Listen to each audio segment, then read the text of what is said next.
Hey folks, this is a tarot reading for Aquarius, Sun, Moon, and Ascendant for January 2019 using the Gemini Astrological Tarot spread once again. Got a video on that on my page if you are unfamiliar with it. Aquarius, this is your Ascendant, the illustrious Ten of Pentacles. Very cool. And let's just do a brief overview before we jump right into it. You have, actually, though, real quick, you have two really auspicious cards as beginning and end here, the sun being the end. So already I can see that it's probably going to be a very good month for you, no matter what other hiccups may transpire. Okay, so major arcana. We've got 1, 2, 3. 3 seems to be the lowest number of major arcana that pop up in these spreads. I've never gotten lower than that, I don't think. So that doesn't represent anything like super major going on for you this month, in my opinion. You know, if you have 5, 6, 7, and so on, it starts to become, the energies become more intense. But so not any huge major changes for you this month, or life events or whatever.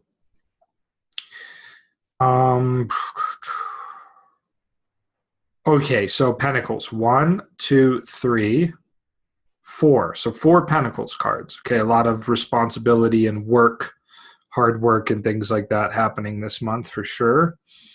Then Swords, 1, 2, 3. 3 Swords cards. So Swords are also going to add to that hard work.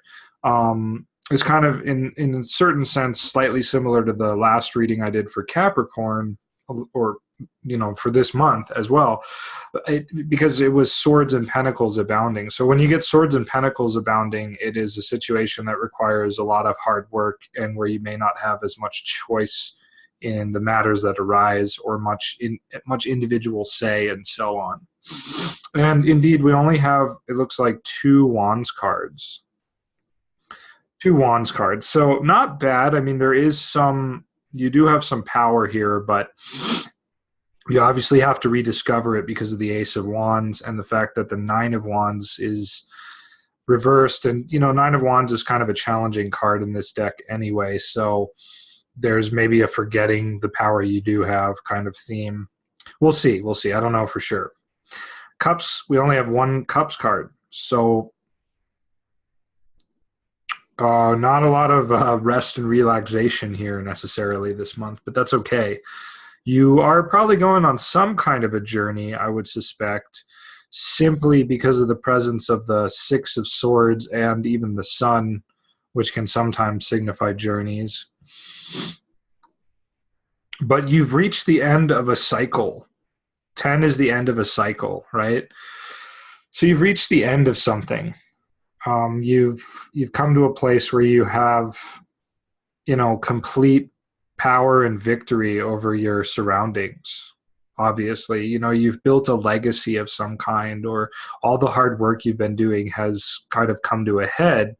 And what you're seeing come together is some sort of ultimate victory, you know, some sort of very liberating kind of feeling, perhaps propelling you forward more and more into the future and into doing the things that you not only love to do, but are going to bring you a lot of happiness and fulfillment and even possibly notoriety. So when I saw those 2 cards, I immediately thought, okay, wow, this is a really a good month for you.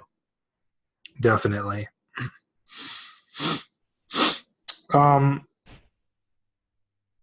I would say, yeah, the 12th house here, Justice. It's almost like in the past that you've been really having to struggle for this 10, right? But now, like I said, I think you're finally going to reach it.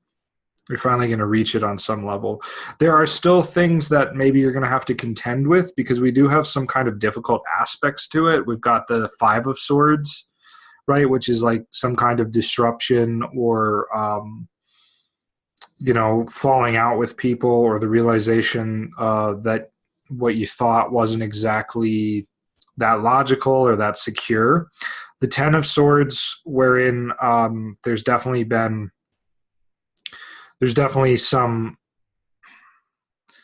it's another 10. So there's a challenge to this nice reality that you're very close to, right? And we also have the Six of Swords and Justice, which is very swords-y on either side. So there's kind of an abundance of swords influence here. And it's almost like in order to get to this, you're going to have to make some compromises, and there are some things you're going to have to deal with. You can't really leave this mess, whatever this mess was, arguments or falling out, behind if you want this to be stable. Though, again, victory is on your side for sure. But this is kind of like it speaks of like possibly like a deep betrayal or some kind of destruction that is like lingering as well, influencing this 10. I say lingering because it's reversed, so it may not be as present, but yeah, some kind of extremely challenging circumstance is kind of making itself felt on this otherwise happy picture. And so it could be too that like these are friends and family who are appearing and kind of, making it hard to just sort of enjoy the ultimate fruits of your labor, if that makes sense. You've also got in the fifth house the Eight of Pentacles, which again just shows like fortune in working really industriously and that sort of thing toward whatever your goal is. But on either side of it, it's flanked by two kind of difficult cards that have a similar meaning, some kind of aftermath of a battle or a mess, and some kind of being wounded or being battle scarred or something like that. So I'm not sure. It's hard to say exactly what that means, but I think it just means that on some level your work could be impeded by these things. If you don't take them into account, if you're so overly focused on work and achieving your goals, well, then these other things are going to sort of become a major thorn in your side. That's kind of how I would look at it. And the Ten of Swords is in your ninth house as well. So while you're having a lot of good fortune generally in work-related stuff, your ninth house is taking a major beating, and your third house is not much better. So what is happening here? Spiritually speaking, you are probably overworking yourself and not giving sufficient time to like communing with nature or contemplating the mysteries of the cosmos or meditation if you're into that. Perhaps you feel like God has betrayed you this month and you just need to do all the work yourself and you can't rely on God or the universe or whatever anymore. But there's definitely some major negativity here, and it's almost like with the Hierophant in the eighth house, you're abandoning aspected by the Six of Swords. Yeah, you're like abandoning whatever tradition or teachings that you've held dear. You're casting them aside. You don't want them anymore. You feel betrayed and so on, perhaps.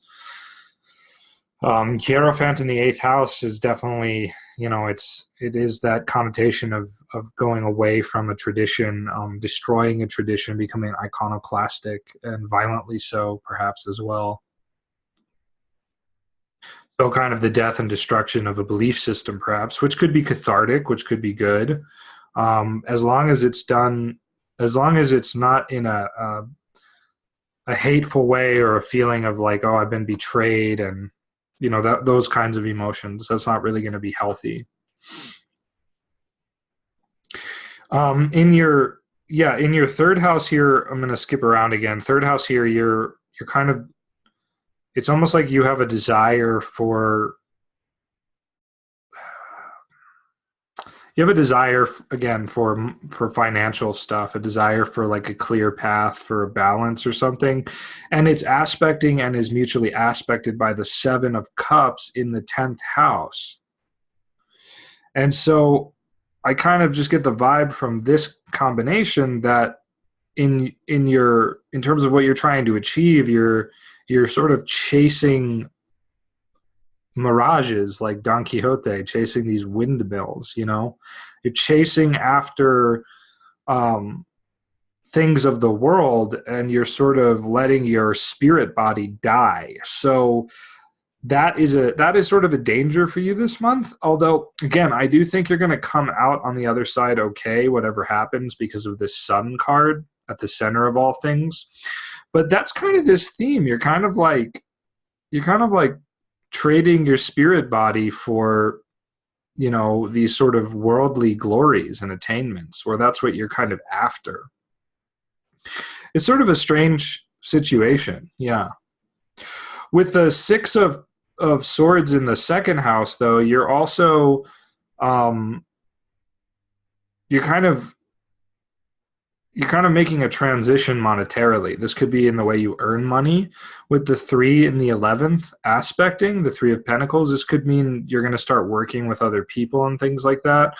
But I think it's interesting because he's headed toward the first house. And so maybe you're taking all your finances and putting them into some final push for something, whether it's a pipe dream, whether it's the last thing you need to do to make your dream a reality, or start a business or something like that. You're kind of you're moving away, perhaps, actually, from this. So that's actually good. You're moving away from kind of flirting with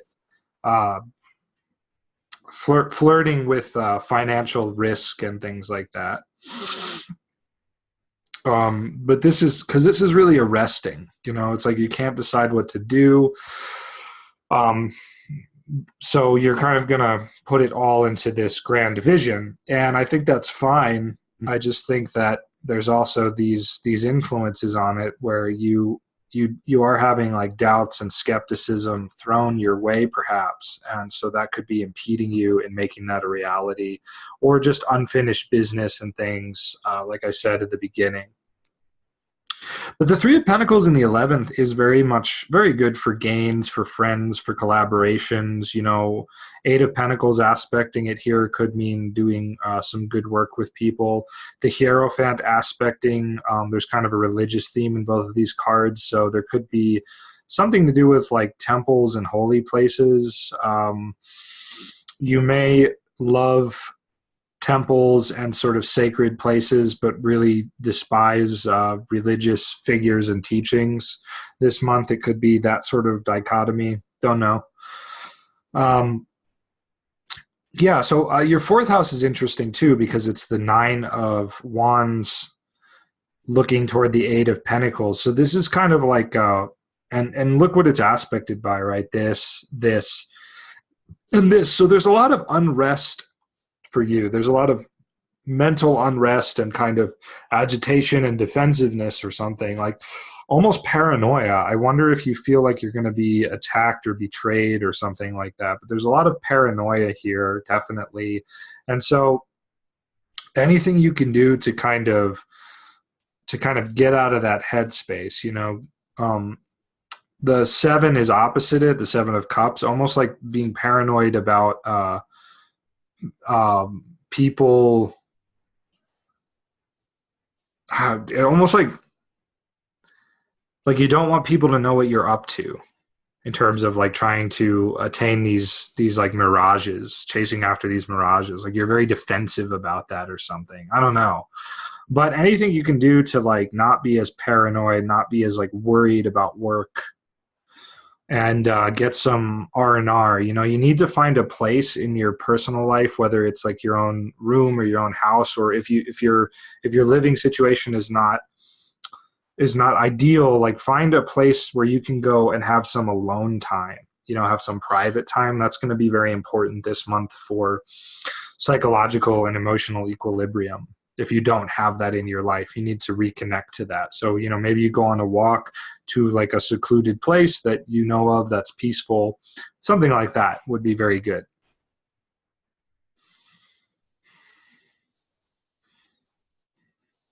Okay, yeah, the 6th house here definitely speaks of some kind of battle that recently transpired, and that's kind of hanging over your head. because it's the 6th house. Definitely something to do with a falling out or enemies or something like that. And that's all I'll really say there. You may have been battling over worldly desires and pursuits, or sort of an illusory thing where you didn't understand each other. That could easily be the case. It could have been a battle over money, because this aspects, and somebody was obviously very much already defensive. So maybe just normally it wouldn't have been that big of a deal, but wrong things said at wrong time, wrong place, wrong time, all that good stuff. And, they freaked out, or you freaked out, or whatever, whoever freaked out. It's not a permanent fiasco, I don't think. And possibly this friendship, if it dies or whatever it was, this situation, if it fades away, what's coming out of that is the Ace of Wands, new creative and individual potential, right? A rebirth of kind of the spark of creativity. Very much needed here, because again, the 9 of Wands is sort of very tamasic, which means like a lot of inertia, a lot of resistance, a lot of holding things, not doing anything with them, right? And so you need this rebirth, and this rebirth is going to come in the form of a partnership, a relationship, or through somebody else that is in your life or coming into your life. So potentially auspicious for experiencing new things with other people, and even for romantic stuff in general, although it's not going to be mature, whatever it is. If it's a fling or anything like that, it won't be mature. Although I don't really see a fling very likely. We don't really have any sort of like romantic cards here to support that. All right, well, and then this is aspected by kind of really negative cards, the 2 of Pentacles, the 10 of Swords, and Justice, which isn't negative, but Justice is kind of like, Justice is always very much a pause, kind of an inhibition effect in many respects. It demands balance. It demands that one be acutely responsible for their actions and that sort of a thing. So, financial worry or negativity can sort of inhibit this growth. And again, Justice is in the 12th house too. So I don't really know what to think about that, to be honest. But it just feels kind of inhibiting to the Ace of Wands. It feels like a struggle or a fight perhaps against injustice too, like a feeling of injustice. If you're feeling like injustice had taken place, because this is in your 12th house, battling against that perceived injustice, or real or perceived. It could be real, but is it worth sacrificing your, creative rebirth? I don't really think so.